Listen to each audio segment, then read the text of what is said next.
Tony D'Angelo would defeat Carmelo Hayes tonight with a little assistance from a distraction that wasn't to be set up by Tony D. But it was after the match that Trick Williams would return attacking Carmelo Hayes.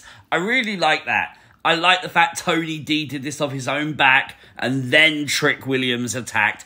Trick is back. Carmelo Hayes is angry. And the crowd, man, the reaction for Trick Williams, let's say it, okay? Trick is him. The reaction is so good, man. He's so beloved.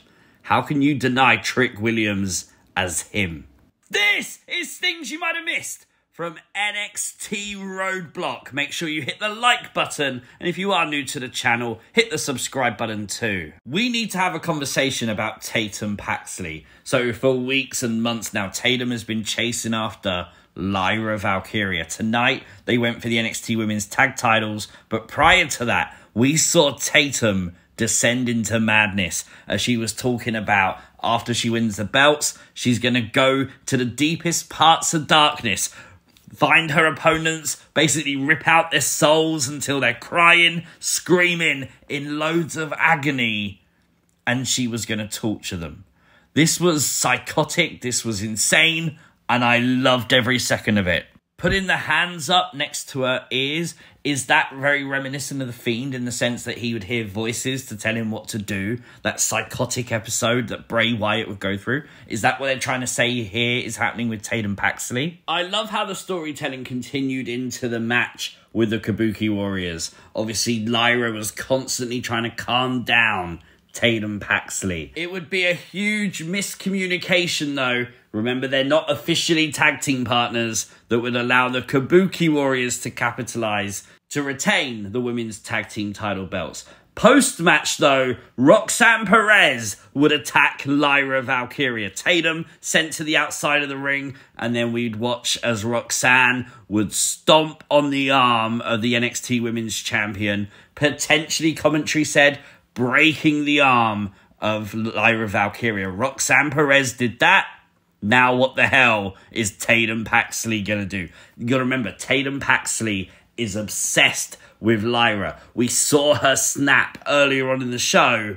And then this, you've literally seen this happen to Lyra and you couldn't stop it. Now you've got to think this is going to be a huge catalyst for the unhinged Tatum Paxley. There was weapons everywhere and no rules tonight as Dijak and Gacy collided in an Asylum match. I still can't get my head around Gacy's entrance, man. It's awesome.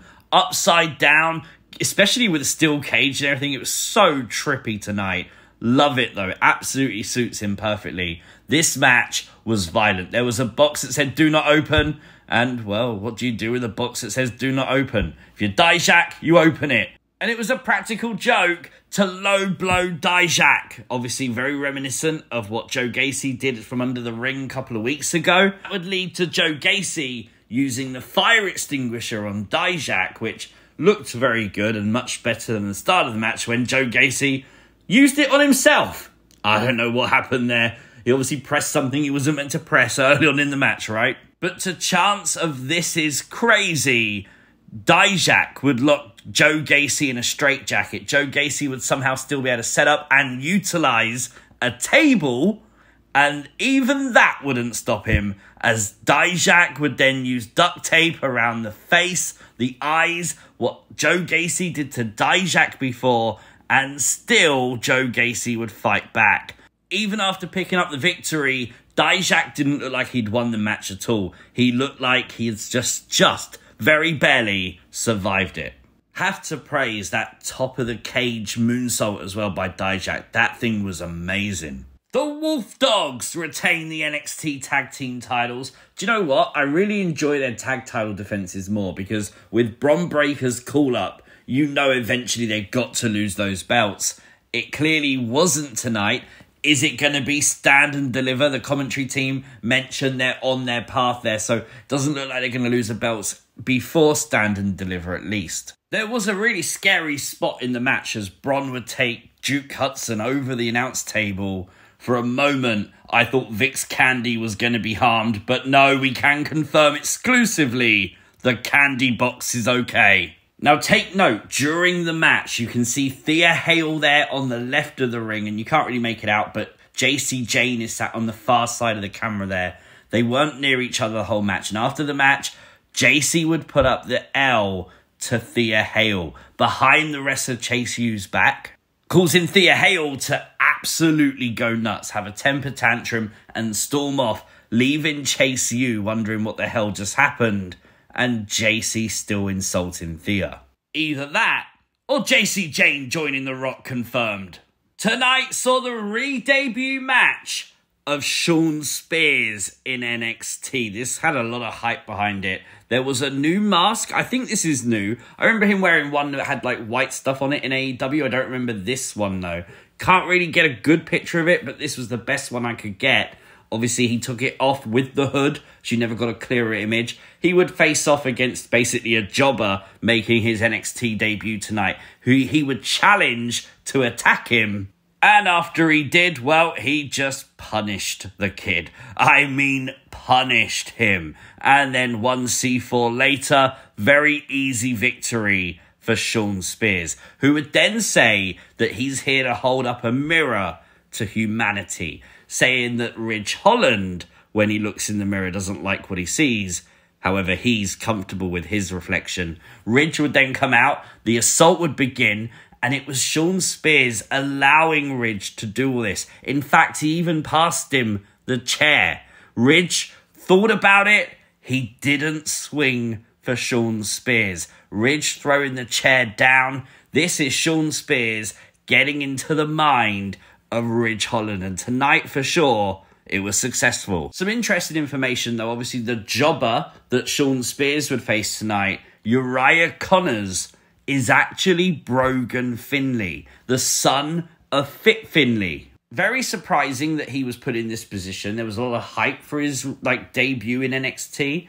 Very shocked they had him change his name as well. Obviously, we know Fit Finlay's on good terms with WWE, so don't know why you would do that. You have someone here that's a 4th generation wrestler. How on earth can you not tell us that story?